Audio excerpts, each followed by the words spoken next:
Hi students, हम लोग आपके लिए लेकर आए हैं स्पीड केमिस्ट्री कोर्स, जिसमें कि मैं आपको आईयूपीएससी नॉमेनक्लेचर पढ़ा रही हूँ। नॉमेनक्लेचर के जस्ट बाद हम लोग जो टॉपिक पढ़ाने वाले हैं वो है जीओसी, उसके बाद आइसोमेरिज्म, उसके बाद हाइड्रोकार्बन, फिर हैलोजन डेरिवेटिव्स, फिर alcohol, phenol and ether, then carbonyl compound, और इसके बाद amines and carboxylic acid, then biomolecules, then polymers and then chemistry in everyday life. ये हमारे चैप्टर का सीक्वेंस होने वाला है। आपको ये लग रहा होगा कि मैं आज क्यों बता रही हूँ इस बात को। मैं आज इसलिए बता रही हूँ क्योंकि आज हमारे नॉमेनक्लेचर का लास्ट लेक्चर है। तो नॉमेनक्लेचर का लेक्चर होने के बाद हम लोग जो नेक्स्ट टॉपिक पढ़ने वाले हैं वो है जीओसी। अगर हम लोग कंप्लीट स्पीड केमिस्ट्री कोर्स की बात करें तो फर्स्ट लेक्चर में हमने इंट्रोडक्शन टू केमिस्ट्री पढ़ा था, डीयू, होमोलोगस और कुछ रेडिकल्स पढ़े थे, जबकि सेकंड नंबर लेक्चर में हमने nomenclature of hydrocarbons, complex radicals पढ़ा। थर्ड नंबर पे हम लोगों ने nomenclature of cyclic compounds and aromatic compounds को पढ़ा। देन हम लोगों आज जो पढ़ने वाले हैं वो है nomenclature of functional groups. Hi students, तो हम लोग जो आज पढ़ने वाले हैं वो है naming of compounds containing only one functional group. यानी कि पहले हम लोग बिल्कुल बेसिक से चलेंगे, हम लोग सिर्फ एक फंक्शनल ग्रुप की नेमिंग यहाँ पर पढ़ने वाले हैं। तो देखते हैं इसको। सबसे पहले जो टेबल है उसमें हम लोग प्रायोरिटी ऑर्डर को लर्न करेंगे। मैंने आपको ये चीज पहले भी बताई थी, जबकि मैंने आपको सेकेंडरी प्रीफिक्स बताया था। अभी मैं इसको वापस से रिवाइज करवा रही हूं ताकि आपका एक बार लर्न हो जाए, क्योंकि हम लोग यहाँ पर सिर्फ एक ही फंक्शनल ग्रुप की नेमिंग पढ़ने वाले हैं। तो हम लोग यहाँ पर सिर्फ और सिर्फ सफिक्स को देखेंगे। देखिएगा एक बार, सबसे ज्यादा जो प्रायोरिटी होती है वो होती है कार्बोक्सिलिक एसिड फंक्शनल ग्रुप की। तो कार्बोक्सिलिक एसिड फंक्शनल ग्रुप के लिए हम लोग जो सफिक्स यूज करते हैं वो होता है ओइक एसिड। इसके बाद प्रायोरिटी पर आता है सल्फोनिक एसिड। सल्फोनिक एसिड के लिए हम लोग जो सफिक्स यूज करते हैं वो वापस से सल्फोनिक एसिड ही होता है। थर्ड नंबर प्रायोरिटी पर आता है anhydride functional group. Anhydride functional group क्योंकि कार्बोक्सिलिक एसिड से बने होते हैं, इस वजह से इनका सफिक्स ओइक एनहाइड्राइड हो जाता है। फोर्थ नंबर प्रायोरिटी हम लोग देते हैं एस्टर फंक्शनल ग्रुप को। एस्टर फंक्शनल ग्रुप के लिए सफिक्स लगाया जाता है एल्काइल O8। सफिक्स लगाया जाता है एल्काइल O8। जो ऑक्सीजन से जुड़ा हुआ एल्काइल ग्रुप होता है उसको हम लोग सबसे पहले लिखते हैं और फिर पीछे लिख दिया जाता है O8 को। इसको आप डिटेल में पढ़ेंगे एस्टर फंक्शनल ग्रुप में। फिफ्थ नंबर जो प्रायोरिटी होती है वो होती है एसिड हैलाइड फंक्शनल ग्रुप की, और एसिड हैलाइड फंक्शनल ग्रुप के लिए हम लोग जो सफिक्स यूज करते हैं वो होता है ऑयल हैलाइड, जैसा कि आप देख पा रहे हैं। सिक्स नंबर जो हम लोग प्रायोरिटी देते हैं वो देते हैं अमाइड फंक्शनल ग्रुप को। अमाइड फंक्शनल ग्रुप के लिए जो सफिक्स लिखा जाता है वो वापस से अमाइड ही होता है। 7 नंबर प्रायोरिटी पर आता है cyanide functional group. Cyanide functional group के लिए हम लोग जो सफिक्स यूज करते हैं वो होता है नाइट्राइल। 8 नंबर प्रायोरिटी पर आता है आइसोसाइनाइड फंक्शनल ग्रुप। इसके लिए हम लोग जो सफिक्स यूज करते हैं वो होता है कार्बाइल अमीन। ठीक है, ये कुछ अलग है तो याद रखना बच्चों इसको, क्योंकि कितनी ही बार स्टूडेंट्स ऐसा सोचते हैं कि ये नाइट्राइल है तो ये आइसोनाइट्राइल हो जाएगा, जैसे कि ये आइसोसाइनाइड है। तो हमें ये चीज ध्यान रखना है कि इसका जो सफिक्स है वो है कार्बाइल अमीन। 9 नंबर जो प्रायोरिटी हम लोग दे रहे हैं वो है एल्डिहाइड फंक्शनल ग्रुप को, और एल्डिहाइड फंक्शनल ग्रुप के लिए जो सफिक्स यूज किया जाता है वो है एल। नेक्स्ट प्रायोरिटी ऑर्डर देखते हैं। बच्चों ये बात ध्यान रखने की है कि एल्डिहाइड और कीटोन फंक्शनल ग्रुप में से ज्यादा प्रायोरिटी एल्डिहाइड फंक्शनल ग्रुप की होती है, कीटोन की प्रायोरिटी कम होती है। और कीटोन के लिए जो सफिक्स यूज किया जाता है वो होता है ओन। नेक्स्ट प्रायोरिटी टेबल में नंबर आता है एल्कोहल का। एल्कोहल के लिए सफिक्स यूज किया जाता है ऑल। 12 नंबर पर हम लोग देखते हैं थायो एल्कोहल फंक्शनल ग्रुप को। इसके लिए वापस से जो सफिक्स यूज किया जाता है वो होता है थायोल। और 13 नंबर प्रायोरिटी पर हम लोग रखते हैं अमाइन फंक्शनल ग्रुप को, और अमाइन फंक्शनल ग्रुप के लिए जो सफिक्स होता है वो होता है अमाइन। ठीक है, वापस से अमाइन ही होता है उसका सफिक्स। यहां पर देखिए अमाइन ही है। ठीक है, अब हम लोगों ने 1 बाय 1 इनके सफिक्स तो रिवाइज कर लिए। अब हमें 1 बाय 1 इन फंक्शनल ग्रुप्स की नेमिंग करनी है। ठीक है, अभी मैं आपको बहुत ही आसान एग्जांपल्स करवा रही हूं, बिल्कुल सिंपल एग्जांपल्स करवा रही हूं। ये बहुत इजीली हो जाएंगे, पर इनको ध्यान देने की जरूरत है, क्योंकि अगर तुम बाद में ऐसा सोचोगे कि ये तो फालतू था, इसको तो अपन फॉरवर्ड कर देते हैं और पीछे वाला देख लेते हैं, तो अगर आप ये स्किप करेंगे तो आप बहुत कुछ स्किप कर देंगे। ठीक है, तो इनको आपको ध्यान रखना है। देखिए यहां पर हम लोग सबसे पहले जो बात कर रहे हैं वो कर रहे हैं कार्बोक्सिलिक एसिड की। कार्बोक्सिलिक एसिड हमें मेनली किस में मिलता है? ऑरेंज में मिलता है ना। वैसे तो बहुत सारे कंपाउंड में मिलता है, पर हमने एक ऑरेंज ड्रॉ कर रखा है। ठीक है, यहां पर देखिए हम लोगों को इस कंपाउंड के लिए नेमिंग करना है। यहां पर आप लोग क्या देख रहे हो कि यहां पर COOH फंक्शनल ग्रुप है, और COOH फंक्शनल ग्रुप के लिए हमें जो सफिक्स यूज करना है वो क्या है? Oic acid. ठीक है, अब आप यहां पर क्या देख रहे हो कि सिर्फ और सिर्फ एक ही कार्बन एटम प्रेजेंट है, और एक कार्बन एटम के लिए आप लोग क्या लगाते हो? मैथ लगाते हो। एल्केन स्ट्रक्चर है, इस वजह से मैथ के पीछे क्या आ जाएगा? एन, और सेकेंडरी सफिक्स क्या आ जाएगा? Oic acid. तो इसका नाम क्या हो जाएगा बच्चों? Methanoic acid. ठीक है, और एग्जांपल लेते हैं। यहां पर आप लोग क्या देख रहे हो कि 1 और 2, टोटल कितने कार्बन एटम्स हैं? 2 कार्बन एटम्स हैं, और 2 कार्बन एटम्स के लिए आप लोग क्या लगाते हो? एथ लगाते हो। एल्केन स्ट्रक्चर है तो एन, और COOH के लिए क्या लगाते हैं? Oic acid. तो इसका नाम क्या हो जाएगा बच्चों? Ethanoic acid. ठीक है, नेक्स्ट पर आते हैं। हम लोगों ने यहां पर मिथेनोइक और इथेनोइक एसिड के एग्जांपल्स देखे, पर आपके दिमाग में ये चीज आ रही होगी कि हम मीथेन का जो स्पेलिंग होता है वहां तो पीछे ई आता है, तो हम लोगों ने यहां से ई क्यों हटा दिया? तो ये चीज ध्यान रखने की है बच्चों कि जब भी सेकेंडरी सफिक्स, ध्यान से सुनिएगा, जब भी secondary suffix A, E, I, O, U से स्टार्ट होता है तो हमें प्राइमरी सफिक्स के ई को ड्रॉप करना होता है। यानी कि जब भी secondary suffix A, E, I, O, U से स्टार्ट होगा, हम लोग प्राइमरी सफिक्स का ई, लास्ट का ई यूज नहीं करेंगे।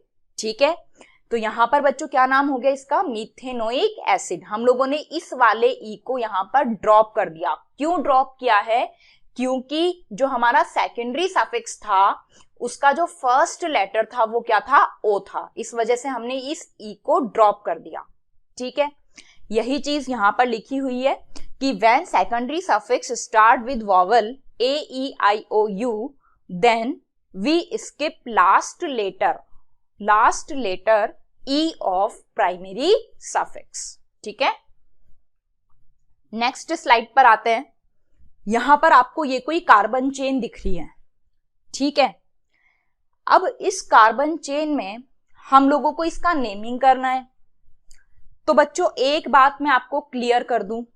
क्या क्लियर करने वाली हूं? कि जितने भी कार्बन कंटेनिंग फंक्शनल ग्रुप्स होते हैं, जितने भी कार्बन कंटेनिंग फंक्शनल ग्रुप्स होते हैं, हमें उन्हें हमेशा नंबर 1 देना होता है। क्या देना होता है बच्चों? नंबर 1। इसके लिए मैं आपको एक कहानी सुनाती हूं।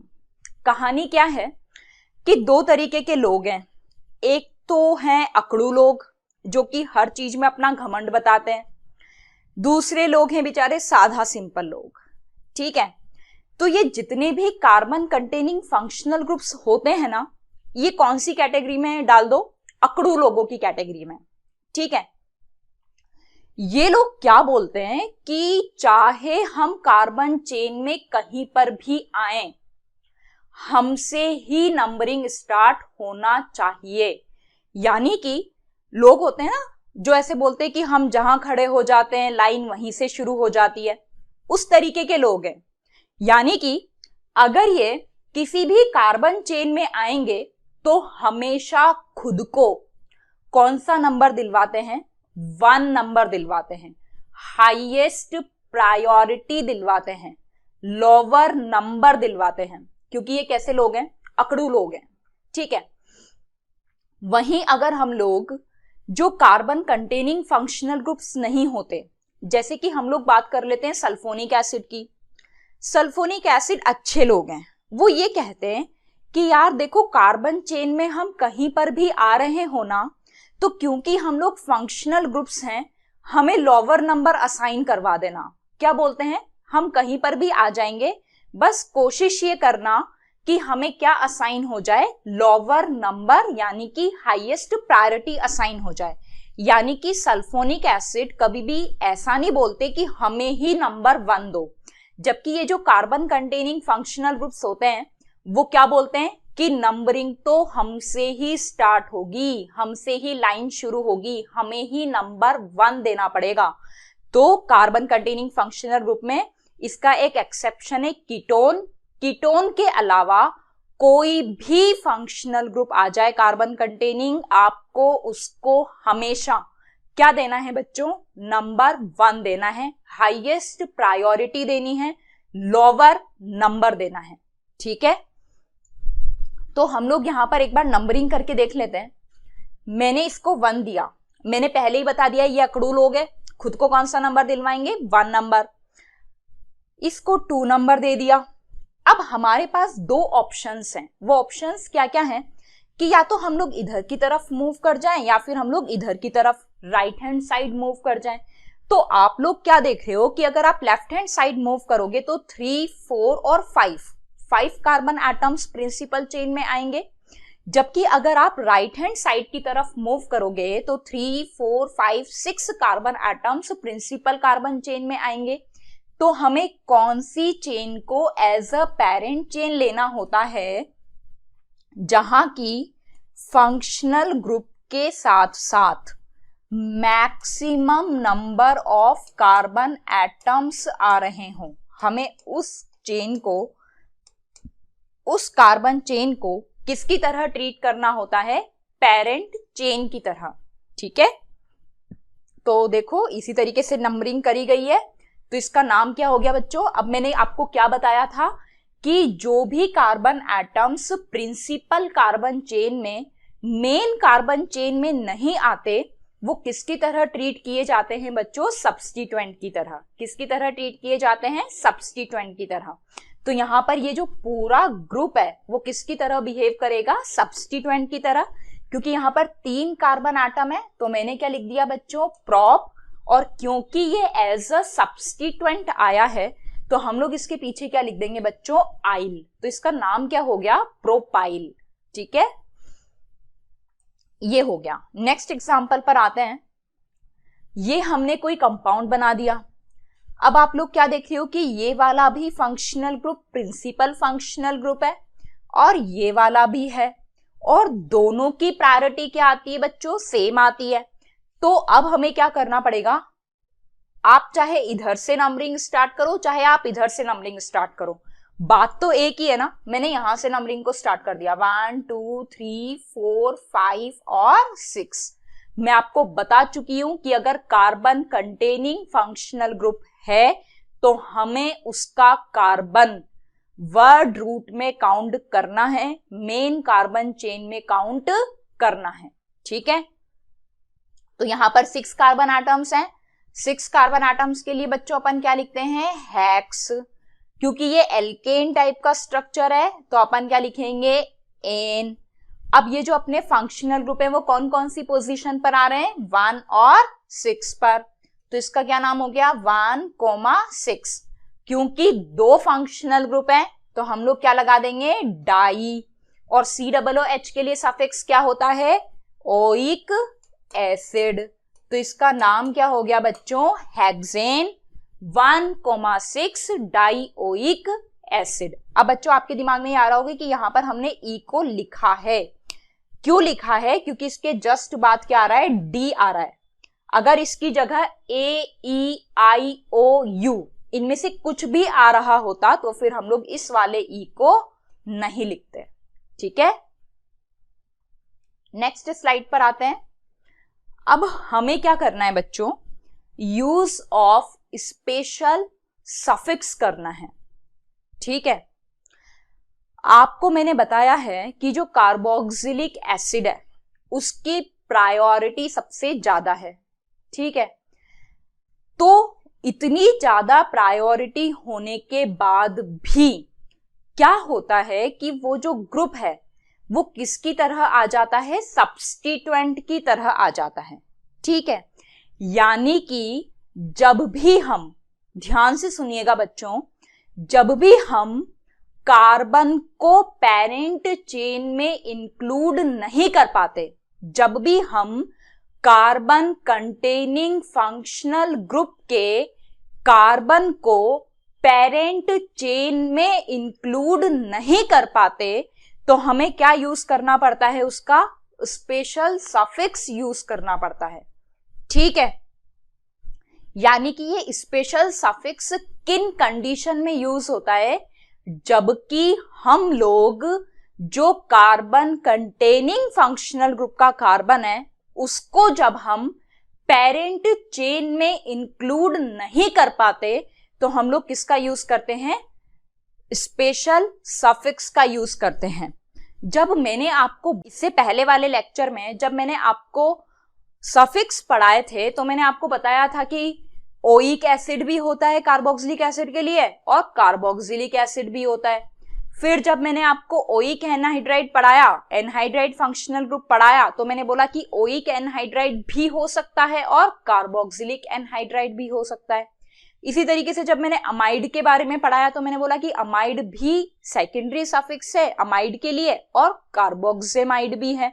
तो वो जो कार्ब वर्ड का यूज है वो हमें तब करना है जबकि हम कार्बन कंटेनिंग फंक्शनल ग्रुप के कार्बन को पेरेंट चेन में इंक्लूड नहीं कर पाते। ठीक है, अब हम इसको देख लेते हैं कैसे करेंगे।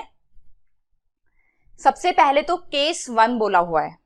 देखो क्या है कि मैंने तुम्हें इसका फील तो बता दिया, मैंने फील ये बता दिया कि जब भी जो अपना कार्बन कंटेनिंग फंक्शनल ग्रुप होगा, जब हम इसके कार्बन को पेरेंट चेन में इंक्लूड नहीं कर पाएंगे तो हम लोग कार्ब वर्ड का यूज करेंगे। पर अब सिचुएशन ये आती है कि कब ऐसा होगा, ये कब होगा कि हम लोग इसको इंक्लूड नहीं कर पाएंगे।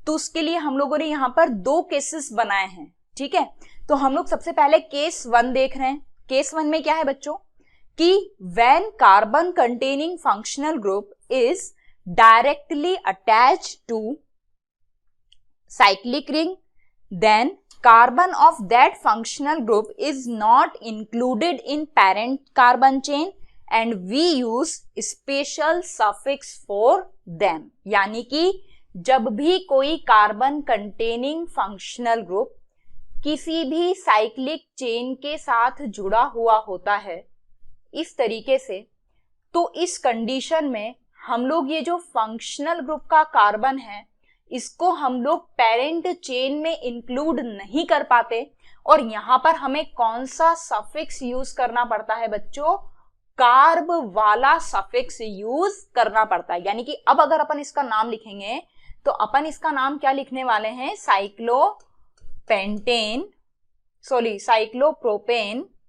साइक्लोप्रोपेन कार्बोक्सिलिक एसिड, ये अपन इसका नाम लिखने वाले हैं। ठीक है, ये तो बात हुई साइक्लोप्रोपेन की। अगर मान लो ये कोई रिंग है, इसके साथ अगर CONH2 जुड़ जाता तो क्या होता। इस कंडीशन में भी हम लोग क्या कर पा रहे हैं कि कार्बन चेन को, ये जो कार्बन एटम है इसको अपन पेरेंट चेन में इंक्लूड नहीं कर पा रहे, तो इसका नाम क्या हो जाएगा बच्चों, साइक्लोपेंटेन कार्बोक्सेमाइड। इसका नाम हो जाएगा साइक्लोपेंटेन कार्बोक्सेमाइड। ठीक है, इस तरीके से नाम हो जाएगा। मान लो अगर अपना साइक्लोहेक्सेन स्ट्रक्चर है उसके साथ CHO जुड़ गया, तो इस कंडीशन में हम लोग इसका नाम क्या लिखेंगे, साइक्लोहेक्सेन कार्बेल्डिहाइड, ये इसका नाम हो जाएगा बच्चों। ठीक है, यानी कि आपको बात समझ में आ रही है ना कि जब भी कार्बन कंटेनिंग फंक्शनल ग्रुप किसी रिंग के साथ डायरेक्टली अटैच हो जाएगा तो हमें क्या लगाना पड़ेगा बच्चों, कार्ब लगाना पड़ेगा। ठीक है, नेक्स्ट स्लाइड पर आते हैं, इसके और एग्जांपल्स हैं। यहां पर COOH की बात करी जाए तो हम लोगों ने COOH के लिए oic acid carbon of COOH considered in parent chain, तो हम लोगों ने क्या लगाया था बच्चों, एल्केनोइक एसिड यूज किया था। पर अगर ये इंक्लूडेड नहीं है तो फिर हमें क्या यूज करना पड़ेगा, एल्केन कार्बोक्सिलिक एसिड। ठीक है, नेक्स्ट स्लाइड पर आते हैं, वापस से वही एग्जांपल आ गया है साइक्लोप्रोपेन कार्बोक्सिलिक एसिड का। नेक्स्ट देखिए आप ये वाला एग्जांपल, आप यहां पर देखिए कि क्या यहां पर ये जो रिंग है इसके साथ क्या ये COOH डायरेक्टली अटैच्ड है, क्या नहीं है। तो इस कंडीशन में क्या होगा बच्चों कि जहां पे फंक्शनल ग्रुप होगा ये वाली चेन किसकी तरह ट्रीट होगी, पेरेंट चेन की तरह। इसको 1 नंबर देंगे, इसको 2 नंबर देंगे, तो इसका नाम हम लोग क्या लिख देंगे, 2 साइक्लोप्रोपाइल। फिर यहां पर 2 कार्बन है तो हम लोग ईथ और एनोइक एसिड, यानी कि इसका नाम क्या हो जाएगा, 2 साइक्लोप्रोपाइल इथेनोइक एसिड। ठीक है, यहां पर ये COOH रिंग के साथ डायरेक्टली अटैच्ड नहीं है। ठीक है, केस 2 पर आते हैं। अभी तो हम लोगों ने ये देख ही लिया है, केस 2 देखिए आप। केस 2 में क्या है बच्चों कि मान लो कभी ऐसा हो जाए कि हम लोग चाहकर भी, जितने भी फंक्शनल ग्रुप हैं वो सेम प्रायोरिटी वाले फंक्शनल ग्रुप हैं, हम लोग चाहकर भी उन सभी फंक्शनल ग्रुप को पेरेंट चेन में इंक्लूड नहीं कर पाए। उस कंडीशन में भी हमें क्या करना पड़ेगा कि वो जो प्रिंसिपल फंक्शनल ग्रुप है उसको सब्स्टिट्यूएंट की तरह ट्रीट करना पड़ेगा, और उस कंडीशन में हमें क्या लगाना पड़ेगा, कार्ब लगाना पड़ेगा।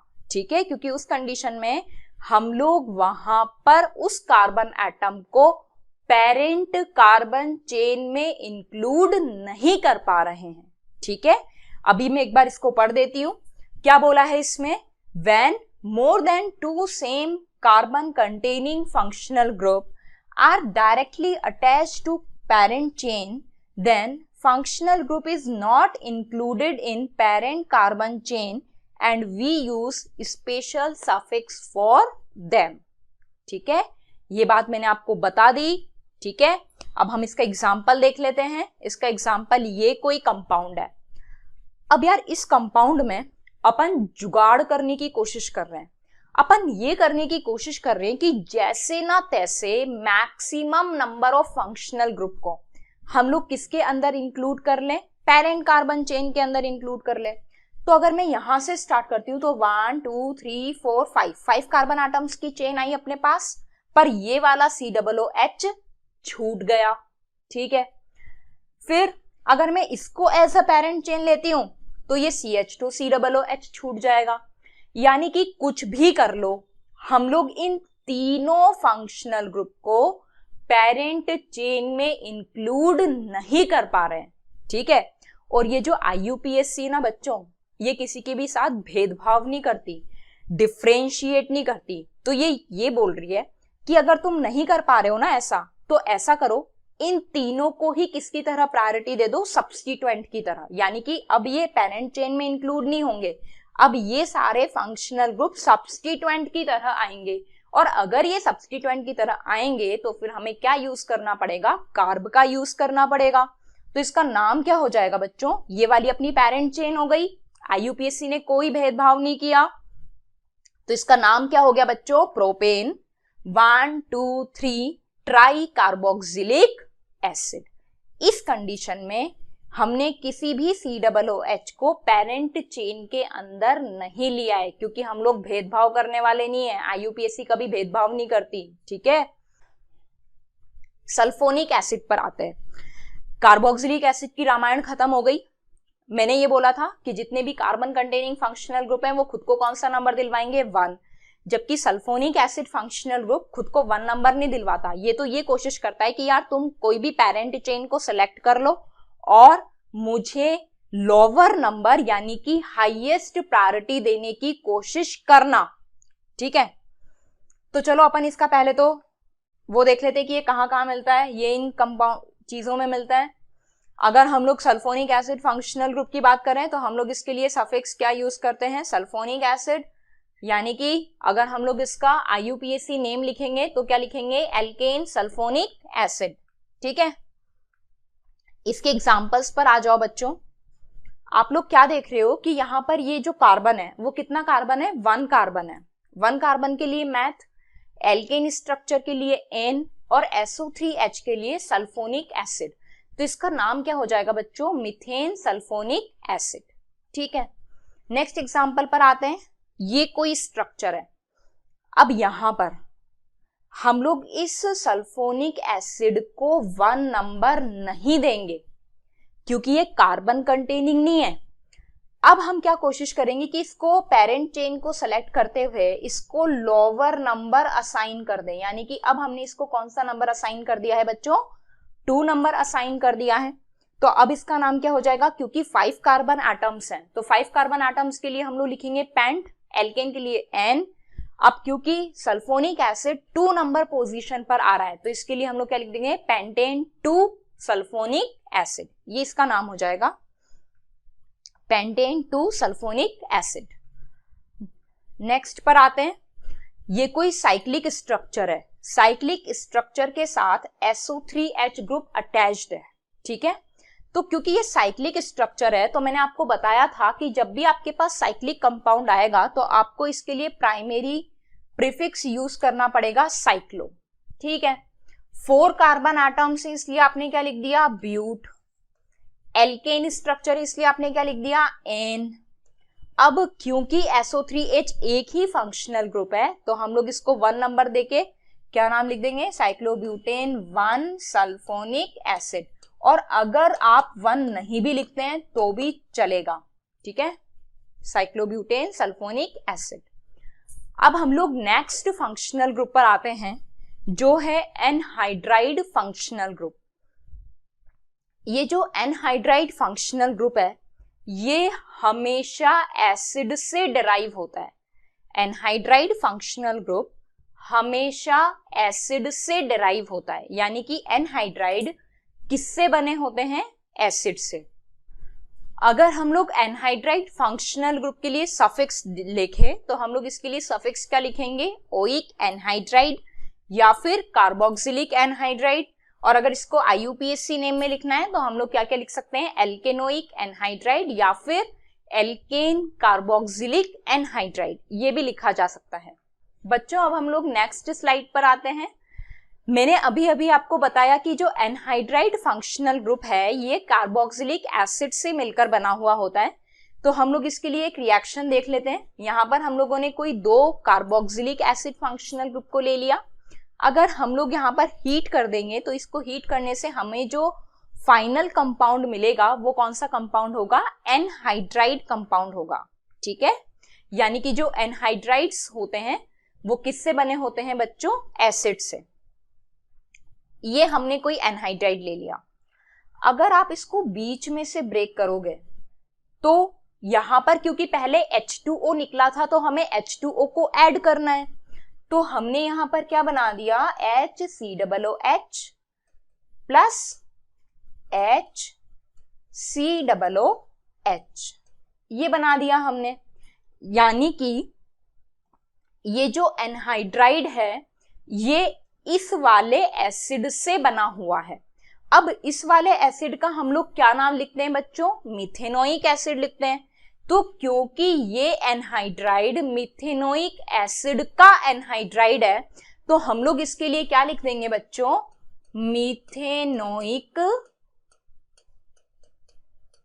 एनहाइड्राइड, ये लिखेंगे बच्चों हम लोग इसके लिए। यानी कि ऑल एंड ऑल हमने क्या काम किया है, हमने एसिड की जगह पर क्या लिख दिया है बच्चों, एनहाइड्राइड लिखा है। हमने ऐसा क्यों किया है, क्योंकि जो ये एनहाइड्राइड होता है ये एसिड से बना होता है इसलिए, ठीक है, नेक्स्ट एग्जांपल पर आते हैं। यहां पर कोई साइक्लोप्रोपेन रिंग दी हुई है, C double bond O oxygen, C double bond O और फिर साइक्लोप्रोपेन दिया हुआ है। ठीक है, अगर आप इसको बीच में से ब्रेक करते हो तो यहां पर साइक्लोप्रोपेन कार्बोक्सिलिक एसिड, यहां पर भी साइक्लोप्रोपेन कार्बोक्सिलिक एसिड बनेगा। तो क्योंकि ये जो एनहाइड्राइड है ये साइक्लोप्रोपेन कार्बोक्सिलिक एसिड का एनहाइड्राइड है, तो हम लोग इसको क्या बोल देंगे बच्चों, साइक्लोप्रोपेन कार्बोक्सिलिक एनहाइड्राइड। हमने यहां पर भी क्या किया है कि एसिड की जगह पर क्या लगा दिया है, एनहाइड्राइड को लगा दिया है। ठीक है, अभी तक तो हम लोग जो एनहाइड्राइड पढ़ते आए थे वो सिंपल एनहाइड्राइड्स थे। अब हम लोग जो पढ़ने वाले हैं वो है मिक्स्ड एनहाइड्राइड, यानी कि अब इधर वाला एसिड और इधर वाला एसिड, दोनों एसिड क्या होंगे बच्चों, डिफरेंट होंगे। ठीक है, अब देखते हैं इसको कैसे करना है।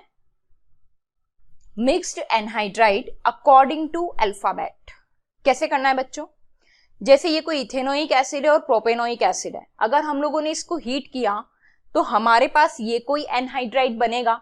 अब ये जो एनहाइड्राइड बन रहा है वो इथेनोइक और प्रोपेनोइक एसिड से बन रहा है, तो हम लोग इसका नाम क्या लिख देंगे, इथेनोइक प्रोपेनोइक एनहाइड्राइड लिख देंगे। बच्चों यहां पर हम लोगों को अल्फाबेटिकल ऑर्डर को देखना होता है, क्योंकि इथेन का ई पहले आता था, इस वजह से हमने क्या लिखा, इथेनोइक, फिर लिखा प्रोपेनोइक और फिर लिखा एनहाइड्राइड।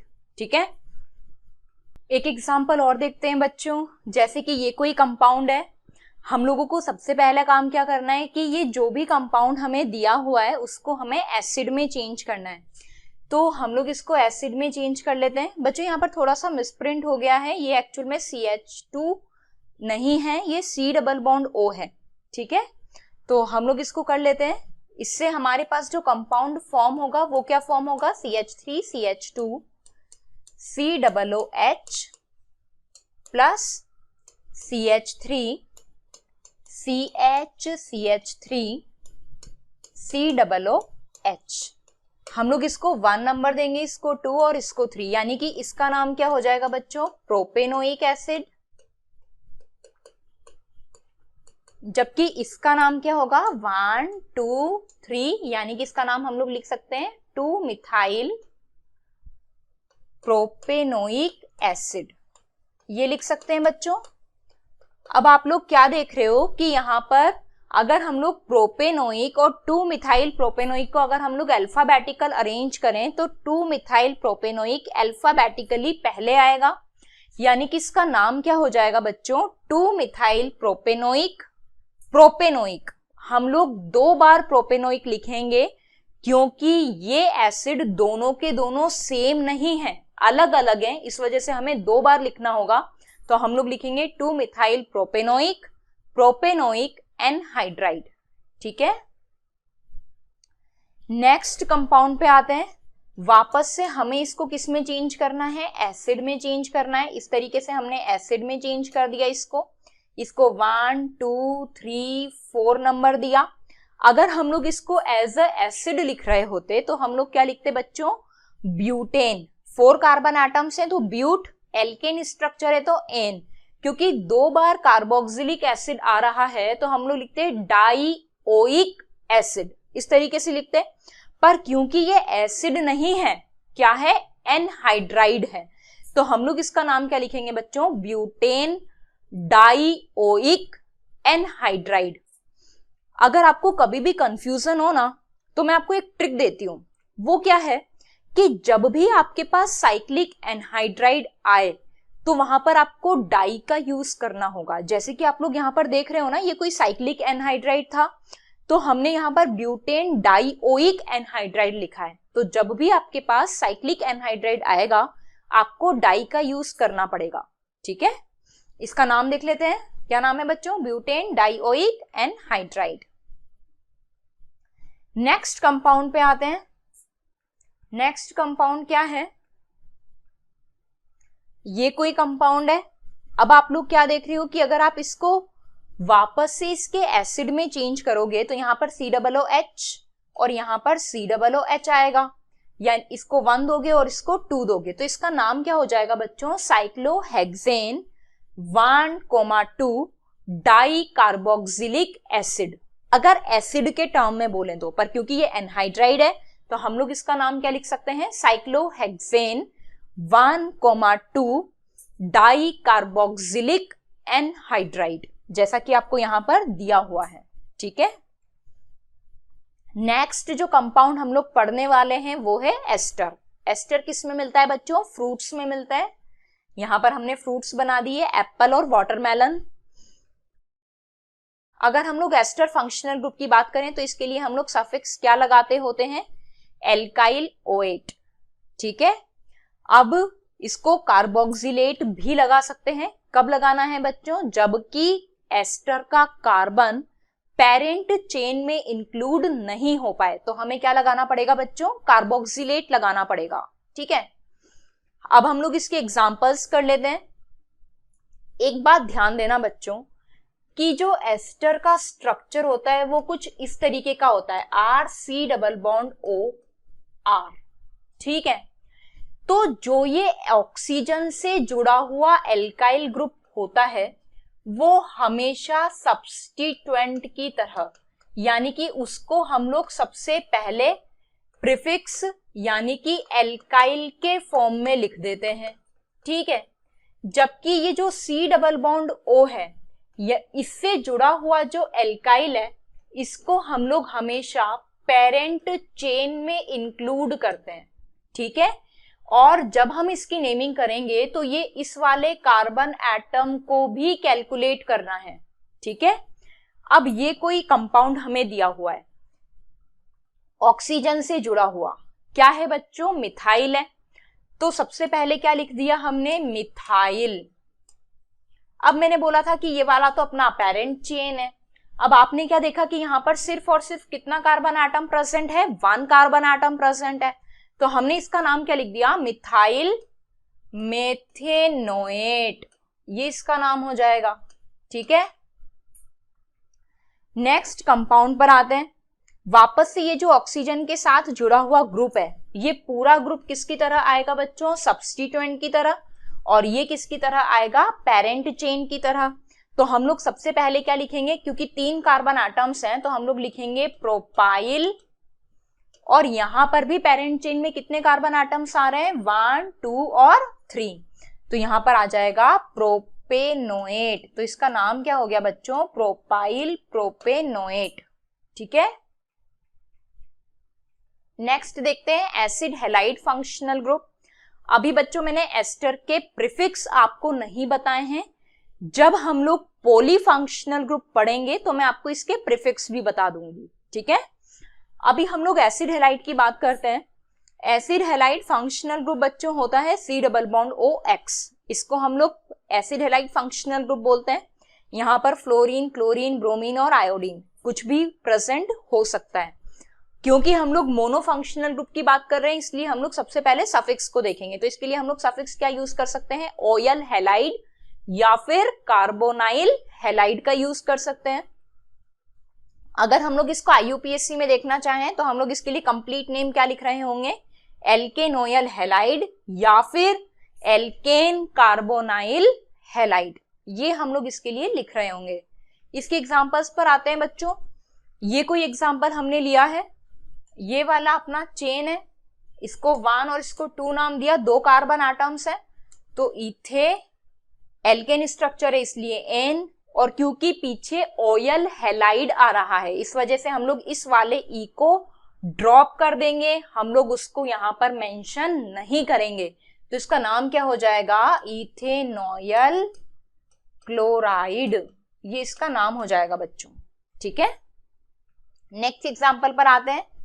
ये कोई स्ट्रक्चर हमें दिया हुआ है, वापस से ये वाली चेन बच्चों अपनी पेरेंट चेन हो गई, इसको 1, इसको 2 और इसको 3 नाम दिया है अपन ने। तो इसका नाम क्या हो जाएगा, प्रोप, क्योंकि 3 कार्बन एटम से इसलिए प्रोप 2 कार्बन एटम पे डबल बॉन्ड है इसीलिए अपने प्रोप, फिर अपन क्या लगाएंगे 2, और क्योंकि यहां पर ईन है तो इसके पीछे क्या लगा देंगे, ईन, और इसका सफिक्स है ऑयल ब्रोमाइड, तो इसका नाम क्या हो जाएगा, प्रोप 2 इनोयल ब्रोमाइड। ठीक है, जिसका नाम हो गया। नेक्स्ट स्ट्रक्चर अपन लोग देखते हैं। वापस से अपन को नंबरिंग तो यहीं से स्टार्ट करनी है। मैंने आपको पहले ही बता दिया था कि जो कार्बन कंटेनिंग फंक्शनल ग्रुप है वो हमेशा खुद को कौन सा नंबर दिलवाते हैं, 1। ठीक है, जब आपके पास कीटोन टाइप की स्ट्रक्चर आएगी तो आप कीटोन में ऐसा नहीं करोगे, पर उसके अलावा कोई भी कार्बन कंटेनिंग फंक्शनल ग्रुप आएगा तो आपको उसको 1 नंबर देना है। ठीक है, इसको 1 2 3 4 5 6 और 7 इस तरीके से नंबरिंग कर दी अपन ने। अब यहां पर 2 पोजीशन पर क्या प्रेजेंट है बच्चों, आइन ट्रिपल बॉन्ड प्रेजेंट है, और 4 पोजीशन पर इन प्रेजेंट है। तो अपन जब इसका नाम लिखेंगे तो ये 6 पोजीशन पर अपना मिथाइल भी तो आ रहा है, तो अपन इसके लिए क्या लिखेंगे बच्चों, 6 मिथाइल हेप्ट 4 इन 5 आइनोयल क्लोराइड, ये इसका नाम होगा। देखो यहां पर 6 मिथाइल हेप्ट 4 इन 2 आइन ओयल क्लोराइड, ये इसका नाम हो गया बच्चों।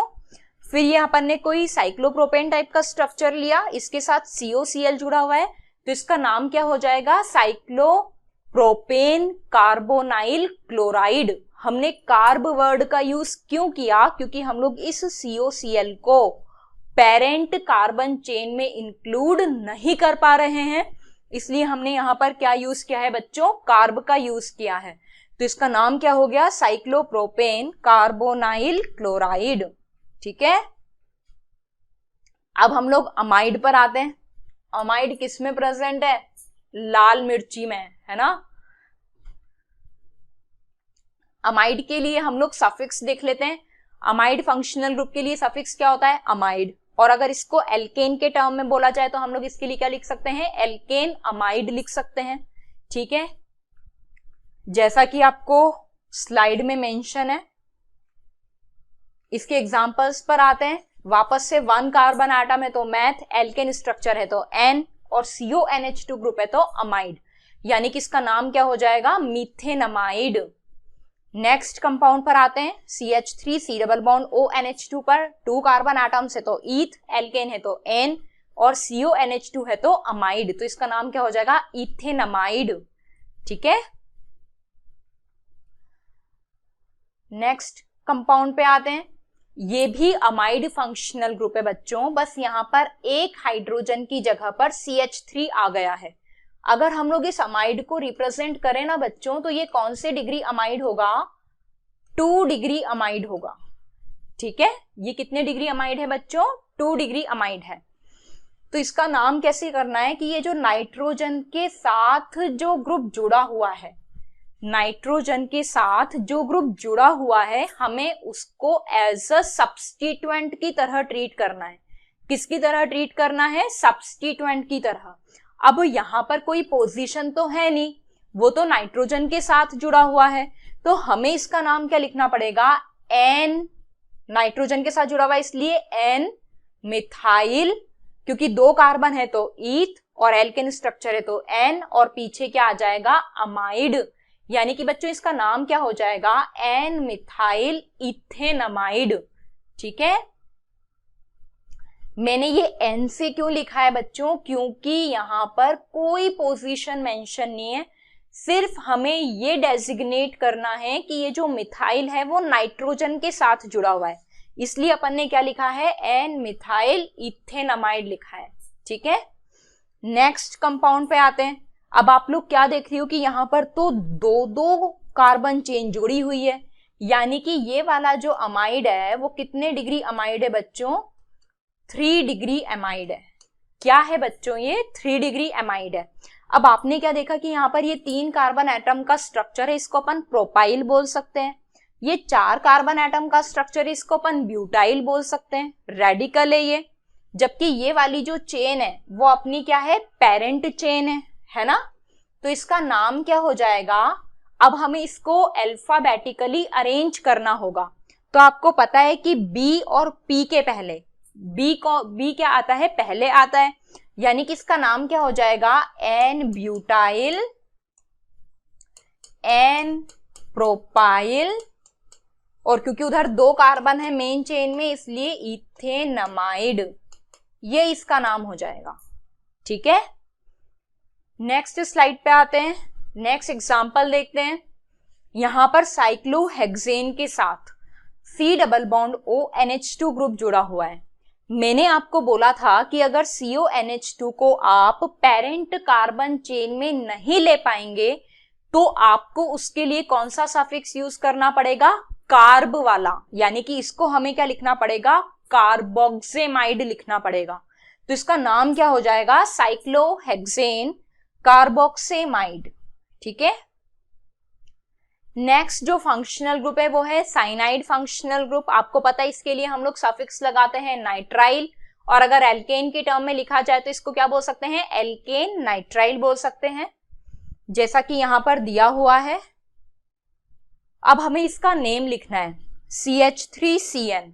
आप लोग क्या देख रहे हो कि ये तो 1 कार्बन एटम और ये 2 कार्बन एटम, यानी कि टोटल कार्बन एटम्स अपने पास कितने हो गए हैं, 2 हो गए। यानी कि अपन को यहां पर क्या लिखना पड़ेगा, एथ, एल्केन है तो एन। ठीक है, और CN के लिए सफिक्स क्या आता है, नाइट्राइल, तो इसका नाम क्या हो गया, इथेन नाइट्राइल। ठीक है, इस तरीके से अपन ने इसका नाम लिख दिया। नेक्स्ट एग्जांपल पर आते हैं वापस से, क्योंकि ये प्रिंसिपल फंक्शनल ग्रुप है, ये कार्बन कंटेनिंग फंक्शनल ग्रुप है, तो ये खुद को कौन सा नंबर दिलवाएगा बच्चों, 1। अपन को CN को कौन सा नंबर देना पड़ेगा, 1।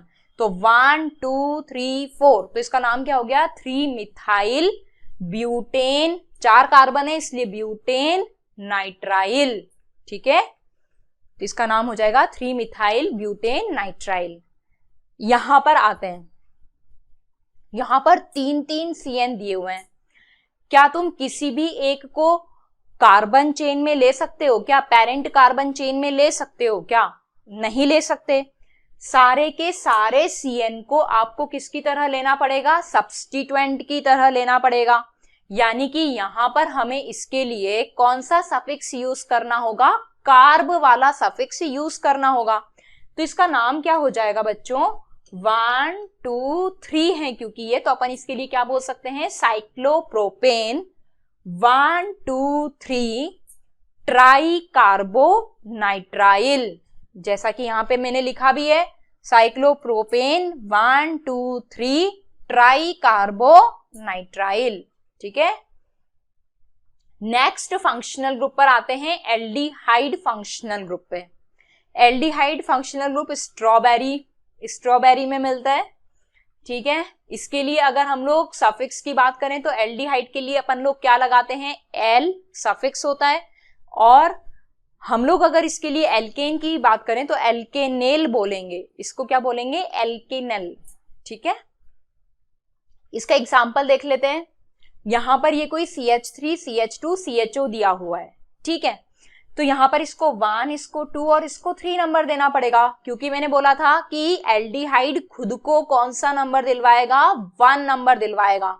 तो इसका नाम क्या हो जाएगा बच्चों, 3 कार्बन एटम के लिए अपन क्या लगाते हैं, प्रोप, एल्केन स्ट्रक्चर है इसलिए N, और CHO के लिए सफिक्स क्या आता है, L, तो इसका नाम क्या हो जाएगा, प्रोपेनल। ठीक है, नेक्स्ट एग्जांपल पर आओ। यहां पर 1 2 3 4 5 कार्बन एटम्स हैं, तो क्या लगाएंगे, पेंट बोलेंगे, वर्ड रूट क्या होगा, पेंट, एल्केन के लिए N, और CHO का सफिक्स क्या होता है, L, तो इसका नाम क्या हो जाएगा, पेंटेनल। ठीक है, नेक्स्ट कंपाउंड पे आते हैं।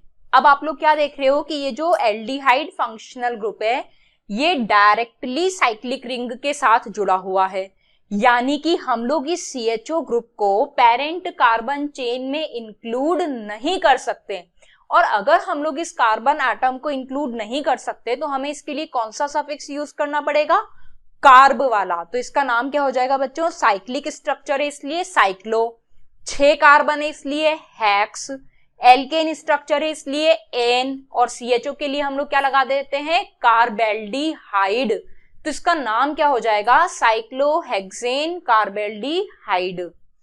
ये कुछ नाम हो जाएगा इसका। नेक्स्ट फंक्शनल ग्रुप है कीटोन फंक्शनल ग्रुप। बच्चों जिस तरीके से सल्फोनिक एसिड खुद को जिद नहीं करता वो खुद के लिए कि उसको 1 नंबर चाहिए, वैसे के वैसे ही कीटोन फंक्शनल ग्रुप है, वो भी जिद नहीं करता कि मुझे 1 नंबर दो। वो ये कहता है कि यार कोशिश कर लेना कि मुझे जैसे ना तैसे लोअर नंबर मिल जाए, बस मेरी तो इतनी सी कामना है, इतना सा बोलता है कीटोन। ठीक है, तो कीटोन के लिए देखते हैं किसमें मिलता है, बनाना में। अगर हम लोग इसके लिए सफिक्स की बात करें तो कीटोन के लिए सफिक्स क्या लगाते हैं बच्चों, ओन लगाते हैं। और अगर हम लोग इसको लिखना चाहें एल्केन वाले फॉर्म में तो हम लोग इसको क्या बोल सकते हैं, एल्केनॉन। ठीक है, इसके एग्जांपल्स पर आते हैं। ये कोई 3 कार्बन एटम का स्ट्रक्चर है, इसलिए क्या लिखना पड़ेगा, प्रोप। एल्केन है इसलिए एन, और सी डबल बॉन्ड ओ के लिए हमें क्या लगाना है, ओन। तो नाम क्या हो गया, प्रोपेनोन। ठीक है, नेक्स्ट एग्जांपल पर आओ। 6 कार्बन एटम का स्ट्रक्चर है, साइक्लिक स्ट्रक्चर है, तो इसका नाम क्या हो जाएगा, साइक्लोहेक्स। क्योंकि एल्केन है इसलिए एन, और सबसे लास्ट में क्या आएगा, ओन, तो इसका नाम हो जाएगा साइक्लोहेक्सेनोन। ये कुछ नाम हो जाएगा इसका। एल्कोहल फंक्शनल ग्रुप पे आते हैं बच्चों। एल्कोहल फंक्शनल ग्रुप के लिए हमें क्या करना होता है कि जो सफिक्स है वो तो होता है ऑल, और अगर हम लोग इसको स्ट्रक्चर वाइज देखना चाहें तो वो होता है एल्केनॉल। एल्केन स्ट्रक्चर, एल्केन वाले फॉर्म में हम लोग इसको रिप्रेजेंट करें तो वो हो जाएगा एल्केनॉल। ठीक है, इसके एग्जांपल्स पर आते हैं। ये कोई कंपाउंड है, अब अपन को क्या कोशिश करनी है कि ये जो OH फंक्शनल ग्रुप है ये भी सल्फोनिक एसिड और कीटोन की तरह जिद नहीं करता, ये भी बोलता है कि यार बस कोशिश कर लेना कि जैसे ना तैसे मुझे लोअर नंबर असाइन हो जाए, सिर्फ इतनी सी कामना है इसकी, सिर्फ इतना सा सोचता है ये। ठीक है, तो इसको क्या दे दिया, 1 दे दिया, इसको 2 और इसको 3 दे दिया। तो इसका नाम क्या हो गया बच्चों, 2 मिथाइल, 3 कार्बन इसलिए प्रोप, एल्केन इसलिए एन और ऑल, तो इसका नाम हो जाएगा 2 मिथाइल प्रोपेनॉल। ठीक है, नेक्स्ट एग्जांपल पे आते हैं। यहां पर 3 OH दिए हुए हैं, वापस से 3 ही कार्बन आटम है, तो इस टाइम पर इसका नाम क्या हो जाएगा, प्रोपेन 1 2 3 ट्राई ऑल। क्योंकि 3 थे इसलिए अपन ने क्या लगा दिया, ट्राई लगा दिया। ठीक है, या फिर अगर अपन इसका कॉमन नेम देखें तो इसका कॉमन नेम होता है ग्लिसरॉल। ठीक है, ये कोई कंपाउंड है, इसको 1, इसको 2, इसको 3 और इसको 4 दिया, तो इसका नाम क्या हो जाएगा, ब्यूटेन 2 ऑल। ठीक है,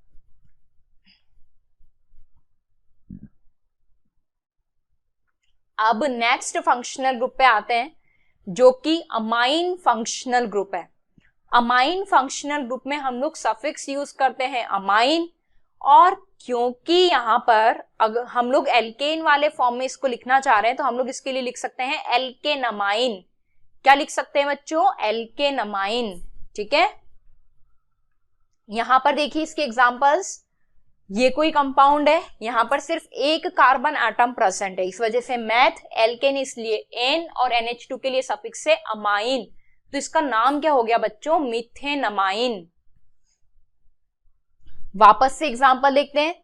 यहां पर 5 कार्बन एटम्स हैं और जो अपना NH2 ग्रुप है वो कौन से नंबर पे आ रहा है, 3 नंबर पे आ रहा है, तो इस टाइम पर इसका नाम क्या हो जाएगा, पेंटेन 3 अमाइन।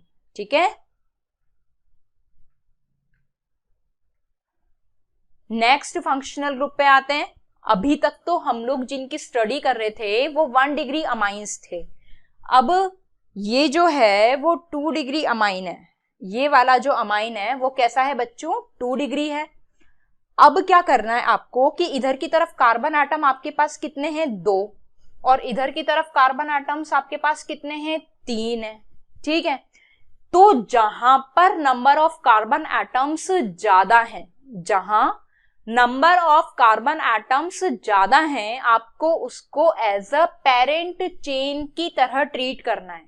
ठीक है, यानी कि ये वाली चेन आपकी क्या बन जाएगी बच्चों, पेरेंट चेन बन जाएगी, और ये क्या बन जाएगा, सब्स्टिट्यूएंट बन जाएगा। तो आपने क्या देखा कि नाइट्रोजन से 2 कार्बन जुड़े हुए हैं, और 2 कार्बन की स्ट्रक्चर जब भी सब्स्टिट्यूएंट की तरह आती है तो अपन उसको क्या बोल देते हैं, इथाइल। क्या बोलते हैं बच्चों, इथाइल। तो इसका नाम क्या हो जाएगा, एन इथाइल। हम लोगों ने एन क्यों लगाया है, क्योंकि ये जो कार्बन एटम्स हैं वो किससे जुड़े हुए हैं, नाइट्रोजन से जुड़े हुए हैं।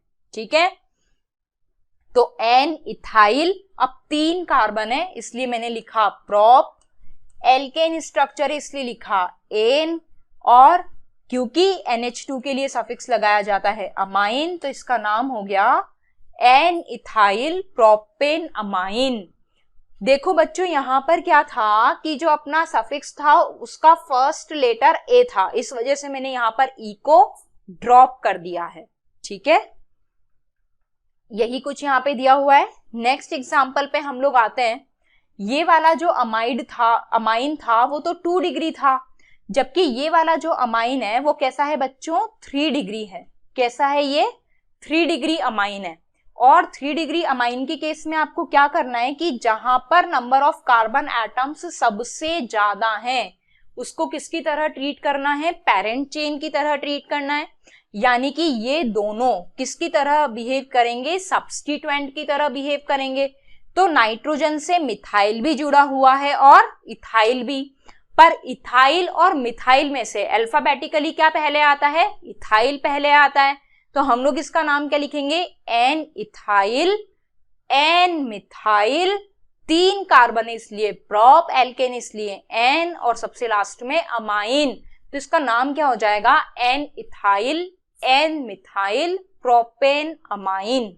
ठीक है बच्चों, अभी तक तो हम लोगों ने मोनोफंक्शनल ग्रुप्स की नेमिंग पढ़ी थी, यानी कि उन कंपाउंड्स की नेमिंग जहां की सिर्फ एक फंक्शनल ग्रुप प्रेजेंट था। अब हम जो पढ़ने वाले हैं वो है पॉलीफंक्शनल ग्रुप्स की नेमिंग, यानी कि जिस कार्बन चेन में एक से ज्यादा फंक्शनल ग्रुप्स हों तो हमें क्या करना है।